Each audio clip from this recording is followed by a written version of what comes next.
होते हुए भी अंदर के अभाव की बात, और ये हमने यहीं देखा। इतनी अच्छी हिंदी उनकी है, इतने प्रबुद्ध व्यक्ति हैं, लेकिन पता नहीं ये कैसे हम कह पाते हैं कि हिंदी से मेरा वैसा संबंध नहीं रहा। तो भाई कैसा संबंध था? कोई अवैध संबंध है क्या? संबंध तो आप जिस भाषा में जन्मे हैं, आपके जन्मने के साथ ही शुरू हो जाता है और वो बना रहेगा जब तक कि आप खुद ही उससे पिंड न छुड़ा लें।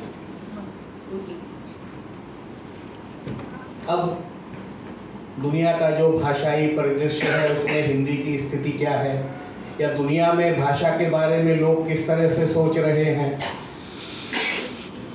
तो जो वर्ल्ड एथनोलॉग रजिस्टर है वो कहता है कि पूरी दुनिया में 7,164 भाषाएं हैं, ऐसा उनका मानना है। और बहुत ही प्रामाणिक वो संस्था है जो हर साल भाषा का सर्वे करती है, नए सिरे से आंकड़े जुटाती है।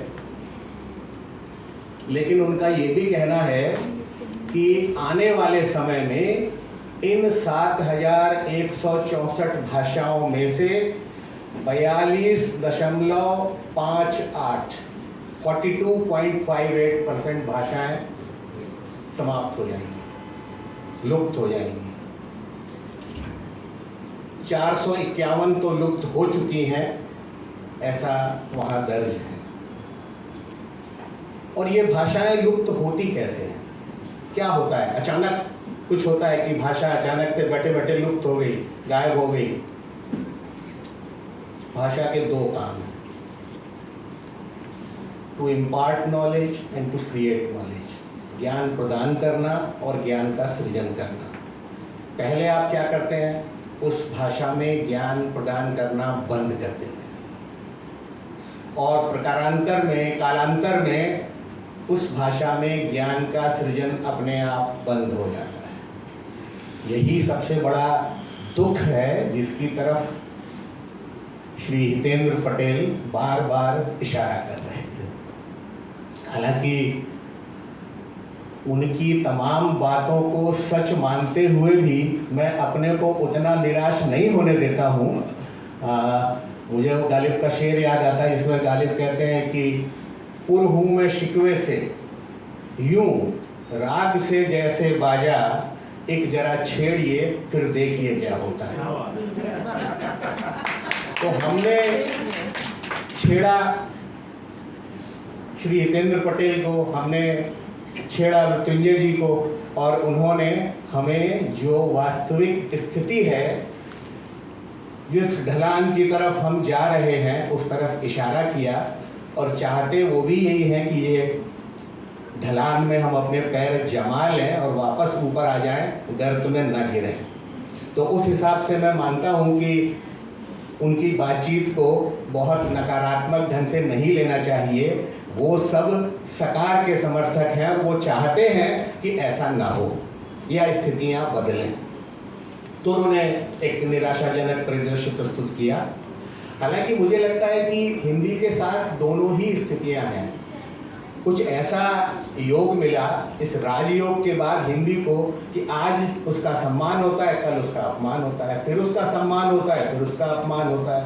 और इस तरह से हिंदी की यात्रा भी कुछ इसी तरह की है। कहीं भी आप देखिए जहां हिंदी चल रही है ऐसी दिक्कतें हैं साथ में। अपने देश में अब तक एक भी ऐसा भारतीय प्रबंध संस्थान नहीं है जिसने हिंदी को या किसी भी भारतीय भाषा को जगह दी। क्यों? उन्हें भय है कि भारतीय भाषाओं के आने से उनका स्तर गिर जाएगा, जबकि उनका स्तर ये है कि दुनिया के पहले 200 संस्थानों में वो कहीं नहीं है। और उधर अमेरिका में एक यूनिवर्सिटी है, पेंसिल्वेनिया स्टेट यूनिवर्सिटी, उनका एक मैनेजमेंट कॉलेज है, वार्टन स्कूल, जो दुनिया के पहले 5 बड़े प्रबंध संस्थानों में आता है। उन्होंने आज के 10-15 साल पहले अपने यहाँ MBA के और MA के पाठ्यक्रम में 2 भाषाओं की चॉइस दी है। अंग्रेजी माध्यम से तो पढ़ाई हो रही है, आप 6 महीने के लिए या तो चीनी भाषा पढ़ सकते हैं या हिंदी पढ़ सकते हैं। आज के 10-15 साल पहले हमारे भारतीय प्रबंध संस्थान ये रिस्क नहीं ले पाए, लेकिन उन्होंने ये शुरू कर दिया है और पहले 3 महीने वो अपने यहाँ सिखाते हैं, बाद के 3 महीने वो चीन या हिंदुस्तान अपने विद्यार्थियों को भेजते हैं। तो एक स्थिति ये है, एक स्थिति ये है कि आज़ादी के 70-80 साल बाद हम लोग मेडिकल की पढ़ाई हिंदी में शुरू करना चाहते हैं। मध्य प्रदेश के एक महाविद्यालय ने, चिकित्सा विद्यालय ने शुरू कर दी तो हिंदी माध्यम की पाठ्यपुस्तक बनी। पाठ्यपुस्तक आप देख लेंगे तो घबरा के उसको पटक देंगे, इस तरह की पाठ्यपुस्तक है। शुरू में 14-15 बच्चों ने अपना एनरोलमेंट करवाया, धीरे धीरे अंत में 1 या 2 बच्चे बचे, सब छोड़ गए। तो अध्यापक ने कहा फिर इन 2 को भी क्या पढ़ाएंगे, आप भी इधर ही आ जाओ।